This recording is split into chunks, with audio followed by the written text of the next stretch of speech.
Hi, I'm Elizabeth Gearhart. I'm here with Larry Prince, and Marcella Gencarelli is going to interview Larry about his business. Hi, Marcella.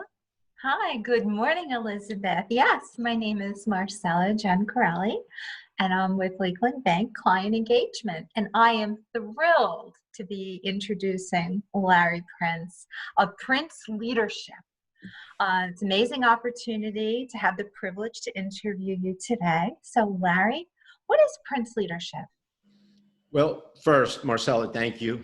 Elizabeth, thank you. It's great being here and with you and Zooming together today remotely. PrinceLeadership, we're in the emotion business, actually.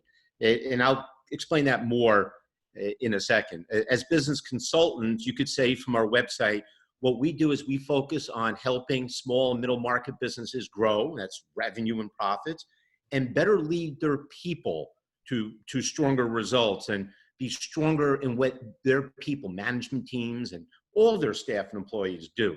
Because what I believe is when you want to grow your business and make it sustainable, it begins with really strong leadership to get your people doing the type of things necessary to achieve goals and grow the business. So my role is to be a business advisor, to help business owners make better decisions, challenge their thinking, and provide what I like to say is a non-biased feedback. It's like being, you know what one of my clients said is, Larry, you're like my business therapist. So, but we need that to get breakthrough. We need, business owners need someone that could just talk to work on their business and not just in it. So that's what we do, growth, leadership, and trusted advisory work. Very nice.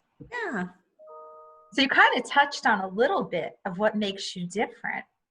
Did you want to elaborate a little bit more on that as to what sets you apart from other advisory firms? In a word, it's emotion, and that's where I opened. And that's what makes us different. It's not just traditional business consulting where we identify a problem and fix it and hope for the best.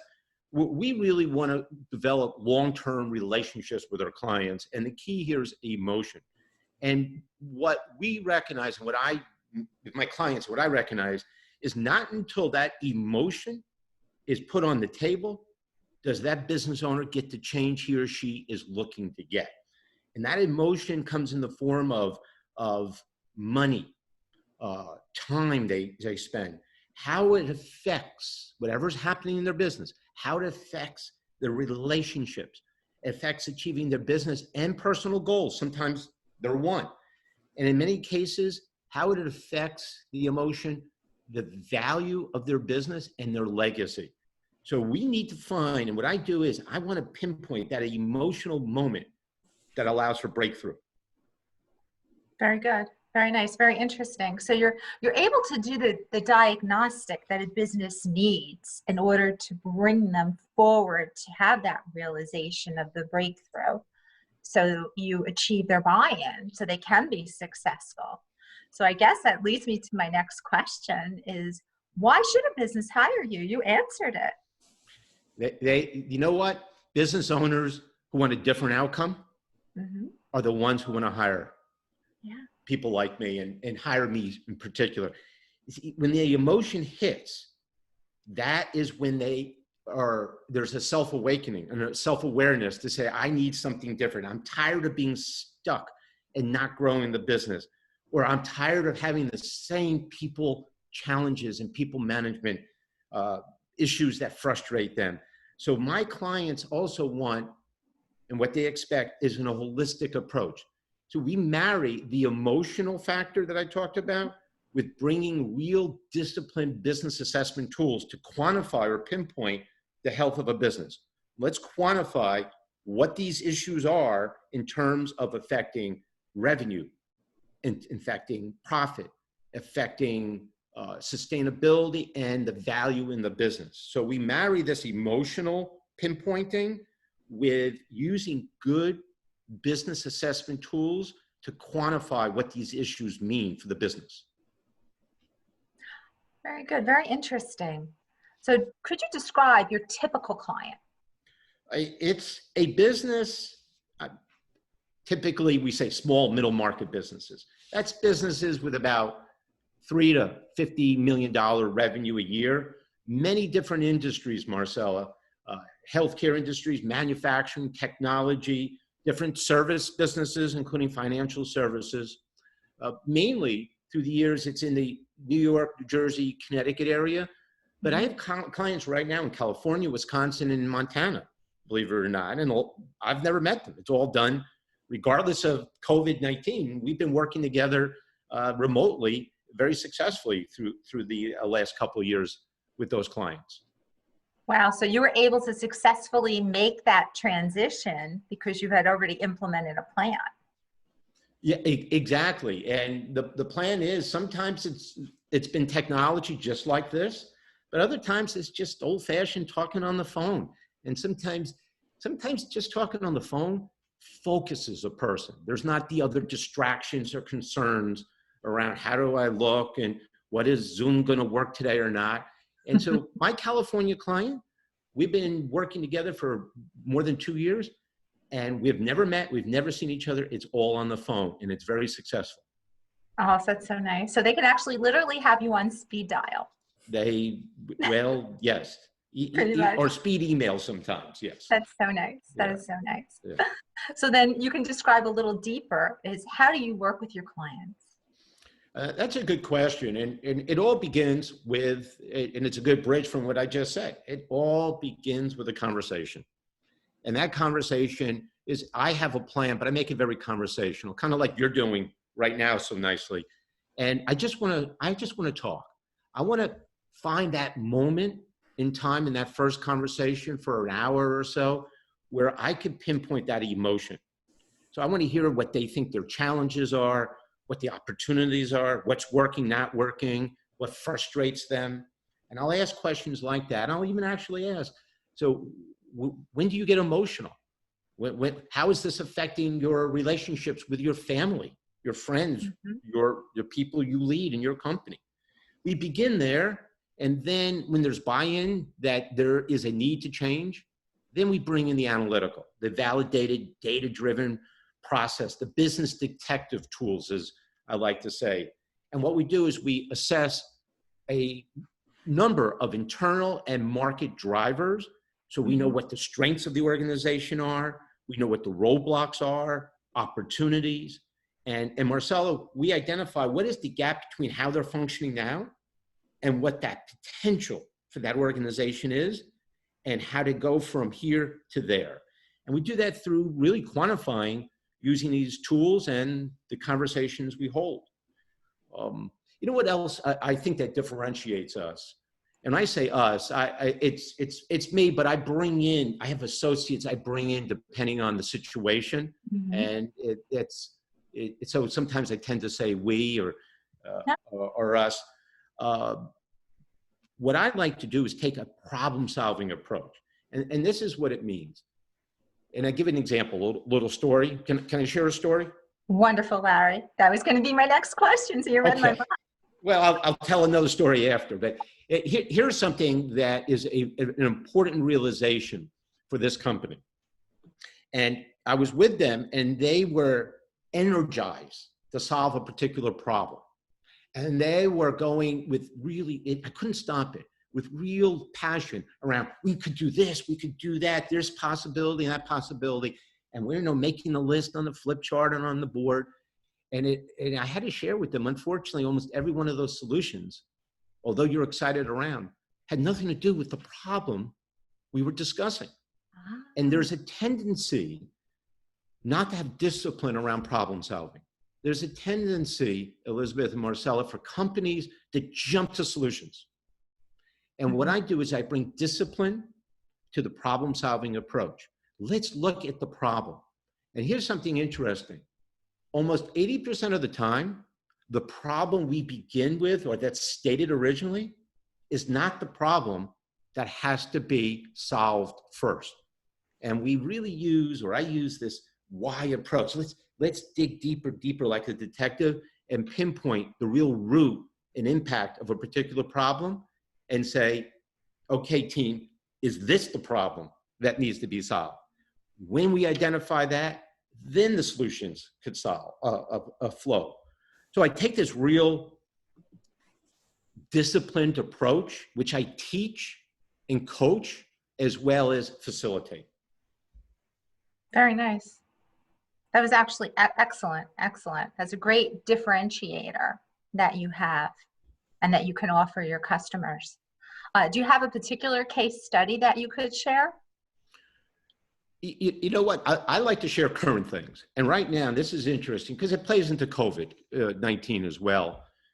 And that is a client with about a $35 million a year revenue. So they're sizable. They have not only a senior management team, they have a management team. So they have 2 layers of management.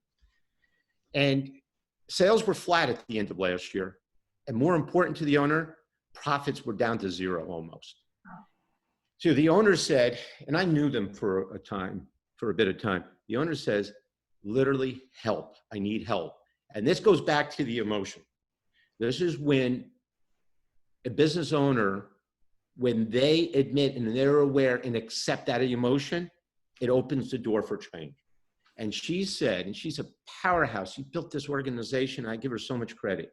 She said, I need help. And we then used the analytical approach as well to identify 2 areas that were causing this gap between where they need to be and where they're functioning. Mm-hmm. And those 2 areas were they had a poorly run sales team. So they weren't putting what I call enough business in the top of the funnel to go down the funnel. No sales manager either. And a company that size needs to have not just good salespeople, they need to have good leadership of the salespeople. And the other was a misalignment in operations. So operationally, they had the right capacity to do a lot more business. And they had some really good people, but there was no real coordination or alignment around how they operate. So these 2 things needed to be fixed. But going back to the problem solving, Marcella, is that it was more than just fixing those 2 things. What was the root cause?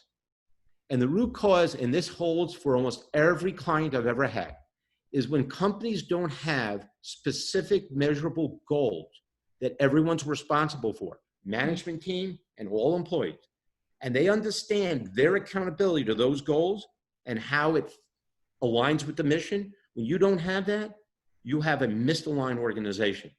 And you got people doing activities that are a waste of time. When everyone understands the goals that that organization needs to achieve and how they're responsible to those goals, what they're rewarded on the positive and what can be the consequences on the negative, you get alignment around the right set of activities. And in this case, to improve the sales organization and to improve how people in operations work together. So we built all that January, February into March. COVID-19 happened, put a little pause in implementing it. And now we're back fully. I helped them hire the right sales manager and integrate new technology to connect with their clients. And they're poised for real growth right now. And I'll be with them the next 2 weeks, and they're excited about the future, even though we still have some uncertainty going on. Mm-hmm.